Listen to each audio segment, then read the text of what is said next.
سيدنا ومولانا محمد وعلى آله وأصحابه الكرام أما بعد.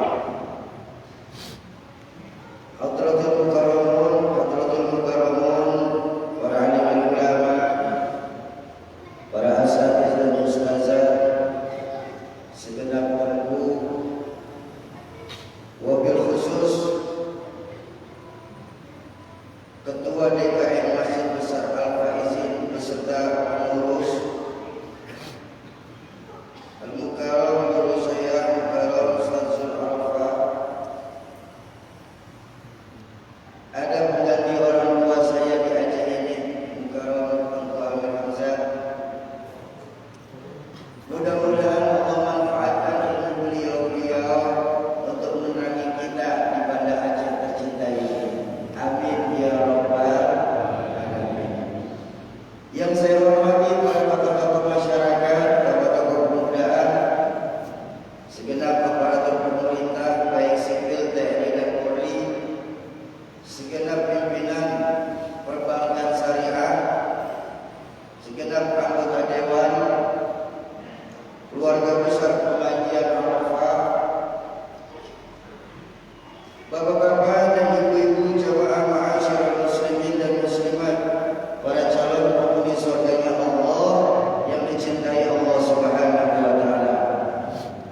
Alhamdulillah, malam ini putaran terakhir kami di Banda Aceh. Dikatakan insyaallah pagi nanti kami akan berangkat ke Sabang. Di sana sehari, balik lagi ke sini untuk persiapan kembali ke Jakarta. Jadi doakan biar kami dapat istiqomah dan di atas perjuangan agama Allah ini. Kedatangan saya pagi hari ini di Masjid Al-Faizin bersama adik-adik saya dari komunitas Riau Indonesia Mengaji mempunyai visi untuk mengumpulkan para muwaqif Al-Quran guna mencetak Al-Quran sebanyak 1 juta mushaf Al-Quran. Kenapa ini kami lakukan? Karena sadar atau tidak sadar bahwa akhir-akhir ini memang Indonesia sedang mengalami krisis Al-Quran. Saya mempunyai guru Al-Mukarram Kiai Haji Syarif Ahmad. Beliau salah satu rektor di PTII Jakarta, perguruan tinggi ilmu Quran, di mana para mahasiswa-mahasiswanya, para penghafal Al-Quran yang alhamdulillah sudah tersebar dari Sabang sampai Merauke. Satu hari beliau bikin semacam penelitian. Sampel yang diambil dari penelitian beliau dari mahasiswa-mahasiswa beliau yang tersebar di Nusantara. Hasil yang didapatkan beliau saking terkejutnya, beliau tidak berani untuk mempublikasikan hasil yang beliau dapat dari penelitian ini. Kenapa? Karena hasilnya cukup mengagetkan. Tapi kami alhamdulillah orang murid beliau dikasih tahu hasil penelitian beliau. Nah, dalam rangka menghidupkan kembali Al-Quran, malam hari ini saya kasih tahu kepada jamaah keluarga besar Arafah pada khususnya bahwa hasil penelitian beliau dari 100% penduduk Islam yang ada di Indonesia ini tidak lebih dari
Dan kenapa Bapak ini berani bilang anak Bapak itu cuma satu, padahal kami itu tahu anak Bapak 4. Kenapa kalau Bapak tega untuk tidak mengakui anak-anak Bapak sendiri?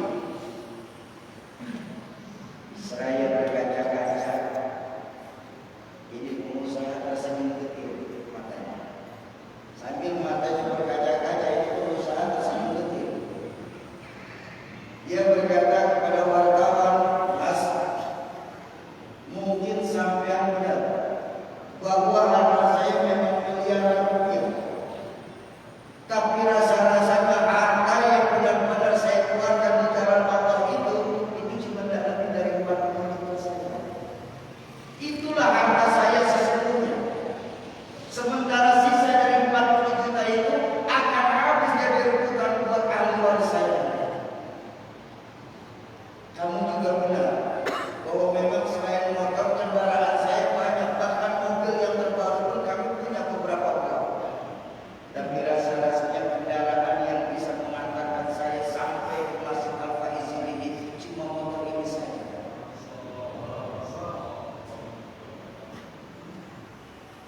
Kamu juga nggak salah, Mas. Anak saya memang 4, tapi buat saya sendiri, saya hanya mempunyai satu anak yang menerus cerita pada lanjut sejarah. Buah hati, belahan jiwa, seorang anak soleh yang mendoakan orang tuanya ketika meninggal dunia. Yang lain mereka sibuk dengan usahanya masing-masing, tidak pernah mengurusi kami sebagai orang tua. Bapak Ibu, maaf. Kenapa pagi hari ini saya buka prolog ceramah dengan cerita ini? Karena sekali lagi saya minta maaf, bisa jadi kita adalah orang tua tersebut, pengusaha tersebut. Tidak menutup kemungkinan juga nanti pengusaha tersebut adalah kita. Betapa Allah titipkan sedemikian banyak nikmat-nikmat untuk kita nikmati, tapi kita sering lupa untuk bersyukur atas apa yang Allah berikan kepada kita.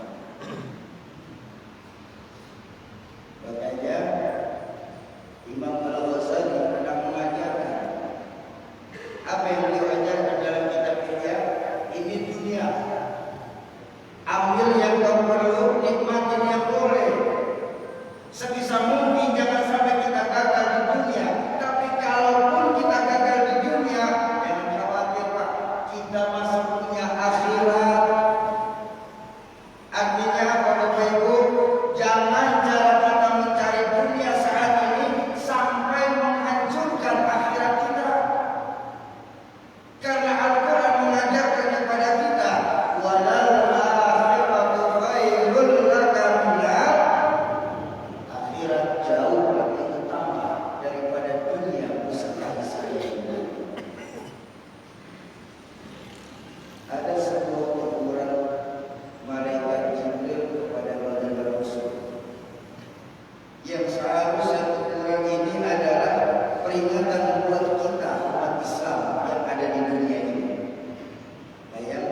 terlalu cinta sama urusan dunia ini, Pak.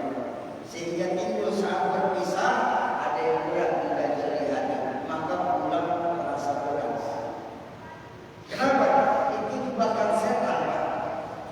Di mana-mana apapun konteksnya, kalau sudah mencinta dunia, pasti akan merasakan yang namanya takut untuk mati. Betul. Padahal Muslim berani hidup, gak boleh takut untuk mati. Kematian sesuatu yang pasti. Betapapun takutnya kita akan mati, untuk malaikat Allah akan hidup. Tapi betapapun beraninya kita untuk mati, kalau belum waktunya kan gak akan mati-mati. Jadi Muslim berani hidup, gak boleh takut untuk mati. Kenapa? Kematian sesuatu yang pasti. Saya jalan-jalan dulu. Ya. Sampai jam 9. Ini Arafat banget kontrak. Bercanda dia. Ayo, saya ajak jalan-jalan. Bapak Ibu jemaah masyarakat muslimin, muslimat, para calon penghuni surga Allah yang dicintai Allah Subhanahu wa taala. Pertama-tama kan kita tidak tinggal di sini. Nah, kita tidak tinggal di Banda Aceh. Di mana kita pertama kali tinggal? Alam. Jauh sebelum jasad yang akan kita pakai diciptakan, Pak. Roh terlebih dahulu diciptakan. Dan yang namanya manusia itu pasti terdiri dari dua unsur. Kalau seorang manusia pasti terdiri dari dua unsur. Ada ruh, ada jasad. Itu baru manusia. Betul?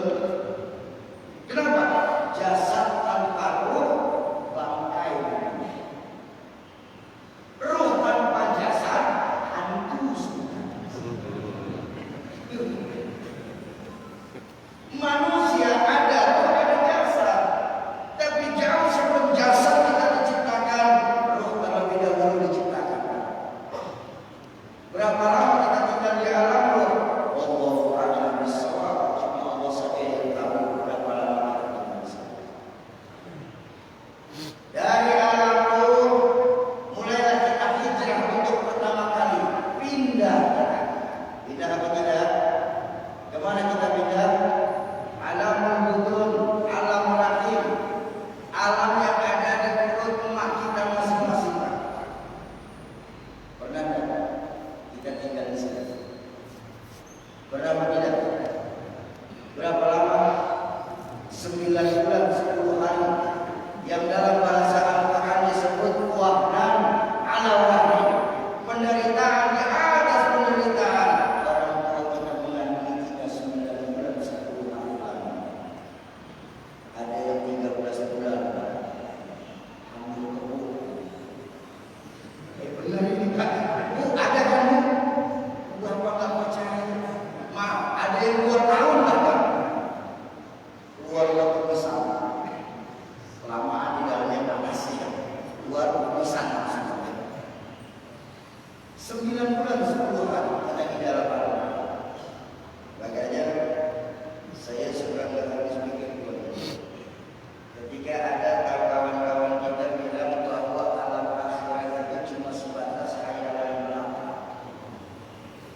Ketika kawan-kawan kita para liberal dan sekular, mereka berkata akhirat itu cuma khayalan belaka, khayali, khurafat. Bagaimana kita bisa bilang bahwa alam akhirat itu khayalan dan kita pernah tinggal di dalam perut emak kita? Betul. 9 bulan 10 hari. Selesai dari alam rahim, merantau lagi kita pindah. Pindah apa tidak? Kemana kita pindah? Banda Aceh. Iya di sini sekarang. Betul. Nah, pertanyaannya, berapa lama kita tinggal di Banda Aceh ini? Sampai malaikat maut menjemput kita.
Nyontoh Nabi usia kita cuma sampai 63. Nyontoh hadis beliau usia umat nanti baina sittin wa sab'in, antara 60 sampai 70. Kalau lebih sedikit Pak, paling 125 atau saya tanya, namanya kan bonus. Tapi kalau boleh saya tanya, berapa banyak orang Aceh sekarang yang bisa masuk sampai 100 tahun? Betul? Jadi kita harus sadar, kalau mencontoh Rasulullah sendiri, jatah kita ibadah Aceh cuma sampai 63. Maka kalau pagi hari ini sudah terasa 50 tahun, waspada. 13 tahun lagi. Tapi jangan khawatir. Kalau pagi hari ini baru terasa 62 tahun 11 bulan 3 minggu 5 hari. Kita makan yang enak-enak. 2 hari lagi dan Syarif, kenapa? Ngomong saja kamu besar, Syarif. Memangnya kenapa?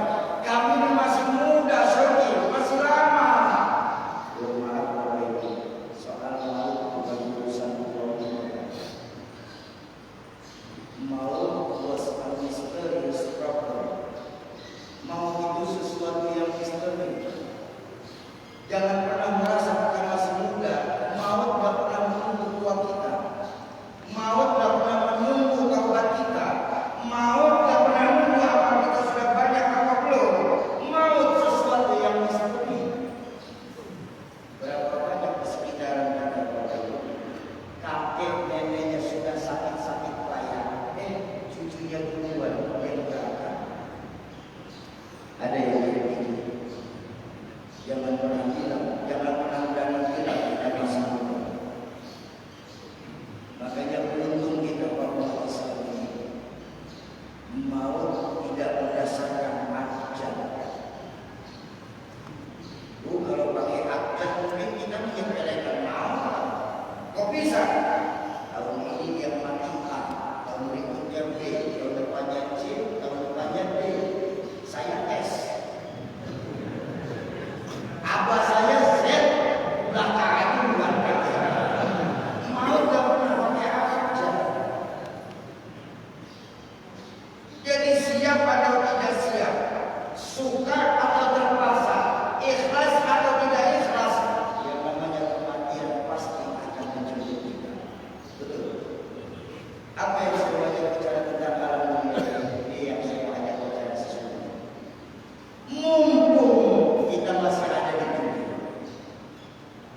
mumpung pintu tobat masih terbuka lebar-lebar, mumpung ladang amal masih banyak yang bisa kita tanam, mumpung malaikat maut belum menjemput kita, ayo kita perbanyak amalan kita. Karena amal kita itu nanti Pak yang akan menerangi lubang-lubang kita. Makanya baginda Nabi pernah berpesan dalam riwayat hadis ini, al-qarun bin sa'adatul mar'ul muslim. Ada 4 perkara yang kalau kita orang Islam membahagia. Salah satunya apa? Kita harus punya misbahul munir, punya lampu biar banyak asal terang. Oh, kalau banyak lampu gelap juga kan? Banyak terang. Apa lampu itu sesungguhnya? Neon, lampu dunia, Pak. Patromak, cahaya dunia. Lilin, pelita dunia. Lampu yang benar-benar kita butuhkan adalah lampu dan cahaya yang akan menerangi hidup kita. Maka ulama sepakat misbahul munir di sini amalul katsir, amal yang banyak. Kenapa? Karena amal kita itu nanti Pak yang akan menerangi hidup kita. Allahu Akbar. Saya tidak berani bayangkan 3 buah kegelapan dalam satu tempat itu alam. Gelapnya kita diturunin di dalam tanah. Gelapnya kita ditutup dengan apa? Gelapnya kita ditimbun oleh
Kenapa saya bicara begini? Karena baginda Nabi mengingatkan kepada kita apa? Kafabil mauti ma'isam. Cukuplah kematian sebagai pelajaran kita dalam kehidupan ini. Ya, pagi hari ini saya ajak kita belajar mati sebelum mati beneran. Ya, semua kita masuk ke dalam alam pikiran kita masing-masing. Hari itu. Sesaat setelah malaikat maut mencabut roh kita, Allahu Akbar. Rasa sakit sakaratul maut itu sangat dahsyat, Pak. Bahkan dalam Al-Quran sendiri dijelaskan, nanti roh kita masing-masing ini Bapak Ibu, saat mengalami sakaratul maut, mereka itu bermunajat kepada Allah, doa kepada Allah. Apa doa roh kita ketika sedang mengalami sakaratul maut? Rabbi laula akhartani ila ajalin qarib. Ya Allah, kalau bisa tunda sebentar ya Allah, tunda sebentar kematian saya ini. Payah kami merasakan sakaratul maut ini ya Rabb. Tunda sebentar, tunda ya Rabb. Kalau Engkau mengabuli hajatku pada saat ini juga, sungguh fa'as-saddaqo, saya akan bersedekah yang banyak ya Allah. Tapi saat itu roh sudah berada di tenggorokan. Pintu langit sudah tertutup untuk permohonan. Layar kehidupan sudah tertutup rapat-rapat. Kemana kita hendak berlari dari situ? Betul. Setelah roh berpisah dari jasad, Bapak Ibu, roh itu masih bisa melihat. Roh itu masih bisa bicara. Cuma kita yang hidup tidak akan bisa lihat. Kenapa? Sudah beda alam. Tapi tengoklah, bayangkan ketika kita yang sedang mengalami itu. Hari itu, saat kita meninggal dunia, mati kita, ternyata orang banyak sekali sayang sama kita, Pak. Percaya atau tidak? Allah. Coba tengok. Nanti saat kita meninggal dunia, Pak, biar kita sudah pada besar, tidak perlu mandi sendiri. Bumi sayang kita sayang. Jadi raja dan ratu sehari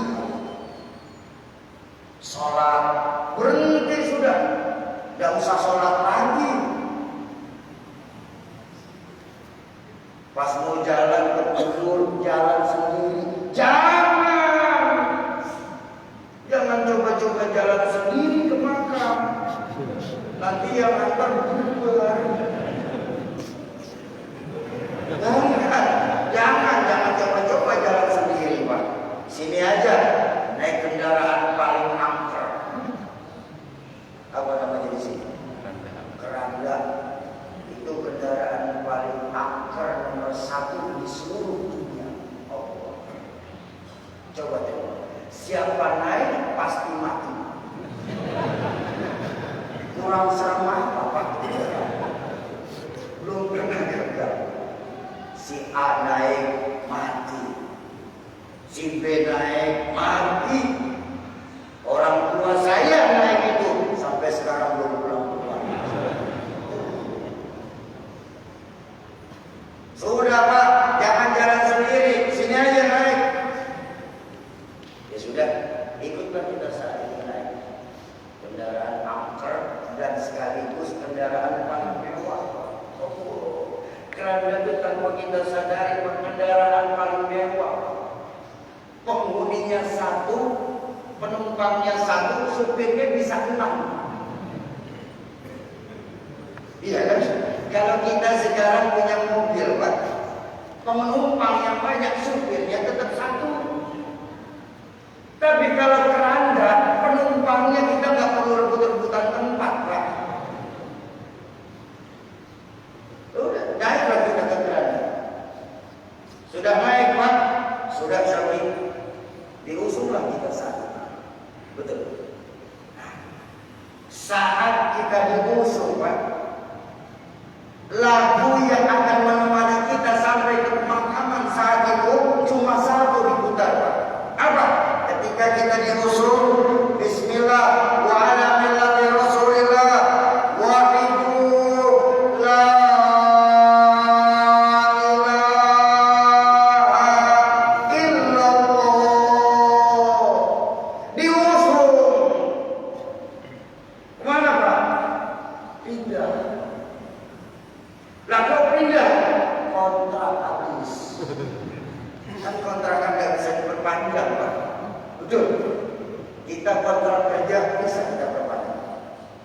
Ikat kontrak rumah bisa kita perpanjang.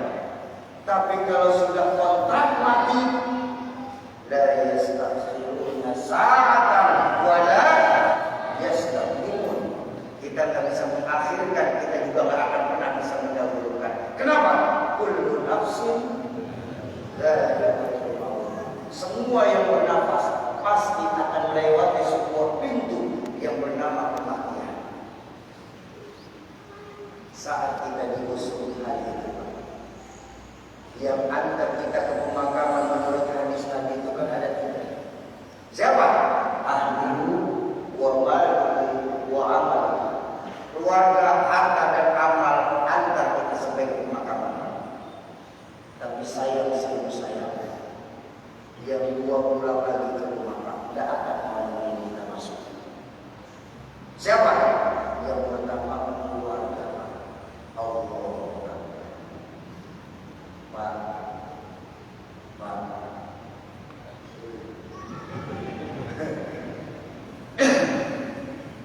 Betapapun istri bapak itu sayang sama bapak, bahkan sebelum nikah pernah janji sehidup semati.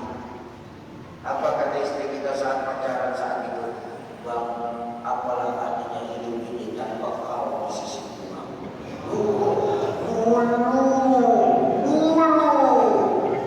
Tapi tengok begitu melihat suami terkujur kaku. Pak, saya rela bapak berangkat duluan. Kejar. Allah. Bu. Kalau ibu yang berangkat duluan, ya. Kalau ibu yang berangkat duluan, jangan pernah berharap suami ibu akan menerima suami. Gak akan. Saya tahu bapak laki-laki sih. Gak akan pernah disulit. Oh, tapi kalau sedih ya Pak ya. Namanya istri meninggal, sedihlah kita orang laki. Nangis bahkan sampai mata kiri. Yang kanan dari mana? Kiamat. Allahu Akbar. Keluarga nggak akan mau menolong kita.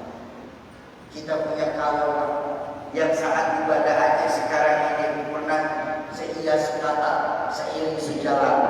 Kamu senang, saya senang. Kamu susah, saya susah. Masuk ke dalam rumah paling keras di tanah kita. Dia takut kita bangun lagi. Betul. Keluarga gak akan ada yang mau namanya kita masuk. Harta, ya Allah, ya Rabbana. Kita punya mobil yang kita sayang-sayang, kita lewatin, kita cuciin, kita gantiin oleh setiap bulan. Saat kita meninggal dunia, ambil saja di belakang makam bapak. Kita punya motor, kita sayang-sayang, kita bayar cicilannya setiap bulan. Saat kita meninggal dunia, terparkir saja di belakang makam. Jangan kita bicara sesuatu yang mahal, sesuatu yang mewah, motor, mobil, rumah, perhiasan. Jangan kita bicara soal urusan seperti itu, Pak. Ketinggalan masih bola. Memangnya berapa duit tikar pandang, Pak? Betul. Begitu mau keluar dari pemakaman, ada orang nanya, Ustaz, kayaknya tikar ketinggalan di makam. Ambil, tikar kita nggak ketinggalan. Apa yang kita sombongkan di dunia ini? Lu cuma tikar saja kita nggak bisa ditinggalin. Betul. Yang setia menemani kita siapa? Amal perbuatan kita. Pertanyaan lagi buat kita. Berapa lama kita tinggal di alam kubur nanti? Sampai datang hari kiamat. Allah. Kapan sampai kiamat itu tiba? Jangan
lupa.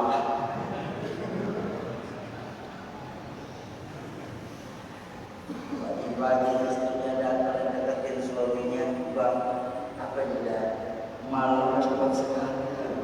Ya, pengantin baru pak. Coba tanya sama pengantin lawas.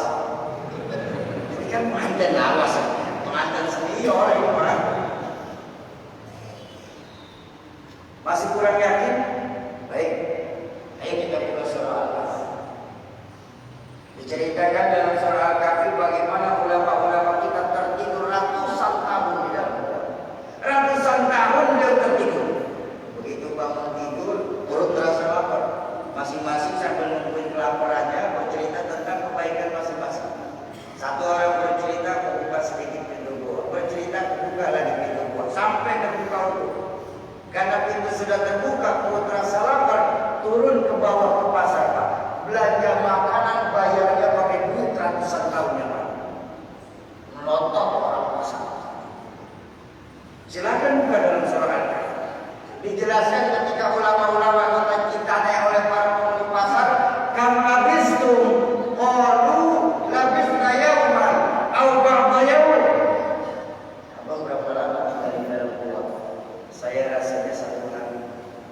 Yang lainnya saya bahkan rasanya setengah hari. Begitu nanti orang baik di dalam kubunya. Bapak Ibu, insya Allah kita semua yang hadir pagi hari ini orang baik semua. Amin ya rabbal alamin. Sekarang saya ajak berbanding kembali. Satu hari di kantor polisi mengalami BAP lama atau sebentar. Capek dulu sore di tempat. Satu hari di rumah sakit untuk ikutin tes COVID. Lama apa sebentar? Lama.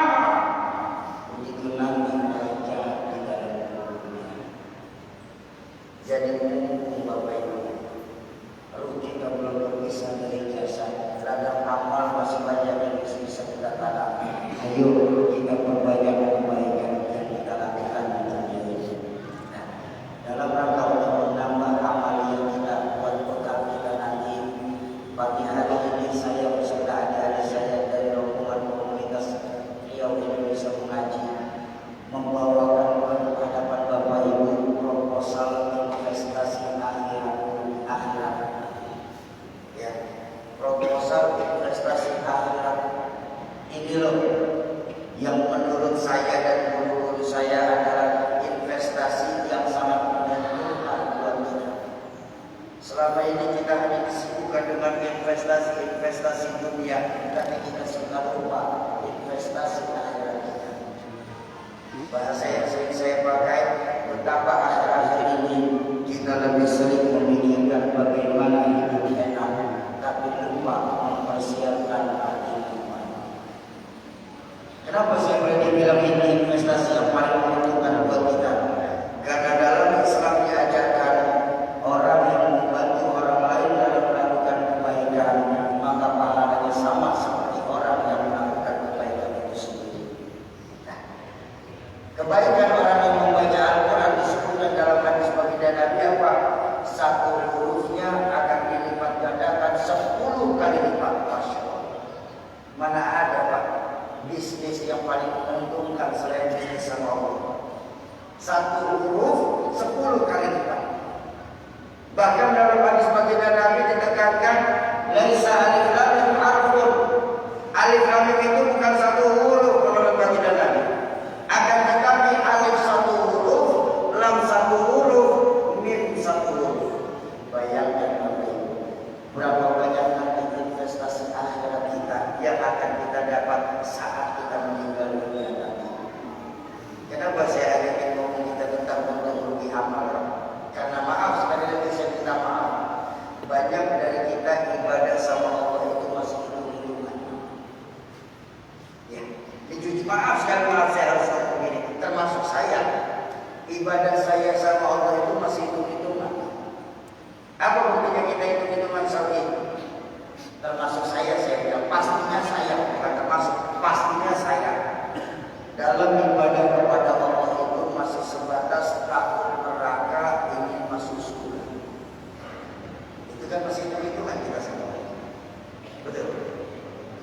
sampai tahapan ibadah kita itu sampai kepada Sayyidatuna Rabi'atul Adawiyah. Apa yang beliau ajarkan? Apakah dengan ibadah yang sedang kita lakukan sekarang ini Allah ridho atau tidak? Makanya saya ajak Bapak Ibu itu hitungan.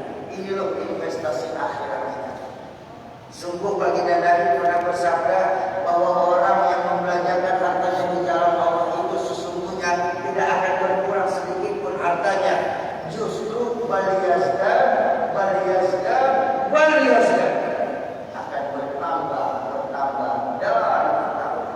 Selain dapat investasi urusan dunia, kita juga dapat investasi urusan akhirat.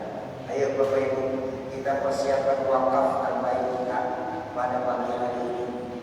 Adalah sedikit dalam perjalanan catatan hidup kita nanti, kita berguna untuk memperbanyak Al-Quran di daerah kita.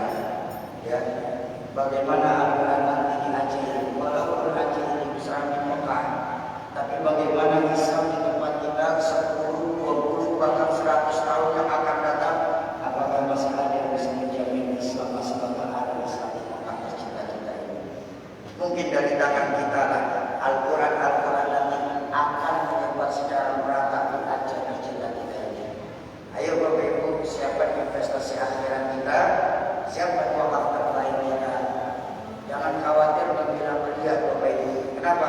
Karena dalam surah Al-Baqarah ayat 274 dijelaskan, sungguh orang yang melakukan, yang mengeluarkan hartanya di jalan Allah, baik siang hari maupun malam hari, baik secara sembunyi-sembunyi ataupun secara terang-terangan, mereka tetap akan mendapatkan pahala langsung dari Allah.